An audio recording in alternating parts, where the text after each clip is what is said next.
नमस्कार। Global news service Kanpur नगर निगम की बैठक में महापौर प्रमिला पांडे ने सफाई व्यवस्था को लेकर अधिकारियों को सख्त निर्देश दिए। उन्होंने कहा कि नाला नाली की सफाई के बाद 4-5 दिन के भीतर ही सिल्ट उठाई जाए ताकि नागरिकों को परेशानी न हो और बरसात में वही सिल्ट दोबारा नालों में वापस न जाए।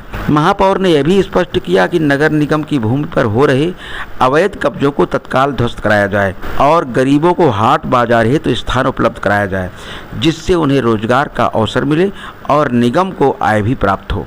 बैठक में मुहर्रम जुलूस और जगन्नाथ रथ यात्रा मार्ग को दुरुस्त कराने के निर्देश भी दिए गए।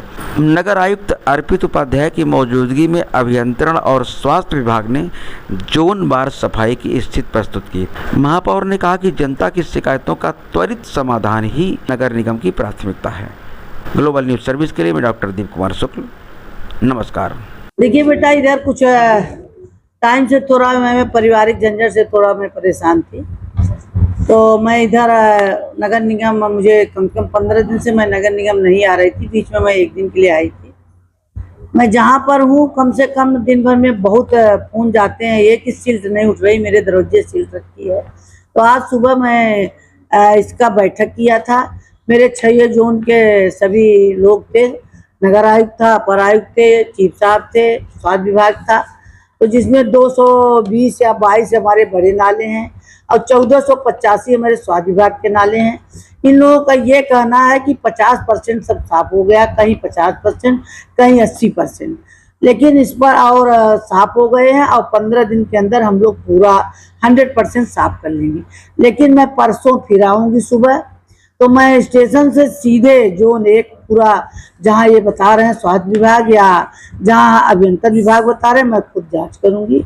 तो 1 दिन में 2-2 जोन का मैं जांच करके, जब तक मैं खुद नहीं देख लूँगी कि सारे नाले एकदम अच्छे से साफ हो गए हैं, तभी मैं आपको पूरा बता पाऊँगी। वैसे मैंने आज सारे अधिकारियों को बोल दिया है कि सफाई एकदम बरसात से पहले अच्छी हो।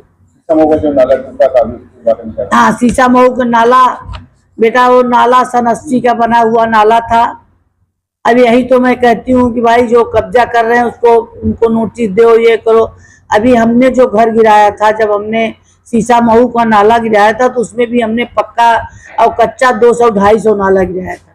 ये तो भगवान को अच्छा है कि हमने मौके से गिरा दिया, और नहीं तो सब कितने छोटे छोटे, अभी एक बच्चा बहा था, पता नहीं कितने बच्चे बहते, जिस हिसाब से उस पर नाले के ऊपर लोग रह रहे थे। दीवार और रेलिंग बनवा दी आपने? हमने तब से दीवार और रेलिंग बताया, और कोशिश ये करूंगी कि जितना नाला खुला है उसको किसी माध्यम से, या तो लोहे के उससे बंद कराऊं या किसी जाली लगा के बंद कराऊं, और जिससे क्या कहते हैं कि कोई ऐसी दुर्घटना न हो। उस दिन शायद बच्चे, स्कूली बच्चे आए थे और उसी फोटोग्राफी की मशीन थी, सब एक साथ बच्चे गए और इसलिए नाला और उसको रिपेयरिंग बिल्कुल ठीक हो जाएगा, बरसात से पहले वो ठीक। माता जी, आप क्या मानती हैं कि जो शहर में नाले हैं उनके जो अतिक्रमण है उससे भी समस्या होती है? देखिए बेटा, अतिक्रमण तो कहीं है, उससे नदी नाले पे जो अतिक्रमण है उनके क्या निस्तारण? अब नदी नाले पर जाए तो अगर जहाँ पर हमने कहीं भी अगर मान लो फुटपाथ बड़ा करा दिया, तो उस पर आज अगर कराए तो कल उस पर। अच्छा माता जी, मान लीजिए मानसून में फिर भी अगर इतनी सरकारी बैठकों के बाद भी अगर मानसून में फिर भी जल भराव होता है, तो क्या इसके लिए किसी अधिकारी की जवाबदेही तय की गई है? मैंने तो आज नगर आयुक्त, अपर आयुक्त और चीफ साहब और स्वास्थ्य विभाग के तीनों डॉक्टरों को मैंने बताया है कि आपकी जिम्मेदारी होगी, और सबसे बड़ी जिम्मेदारी मैं अपनी मानती हूँ। सबसे बड़ी जिम्मेदारी मैं अपनी मानती हूँ कि जनता ने हमको दोबारा चुन करके नगर निगम दिया। जनता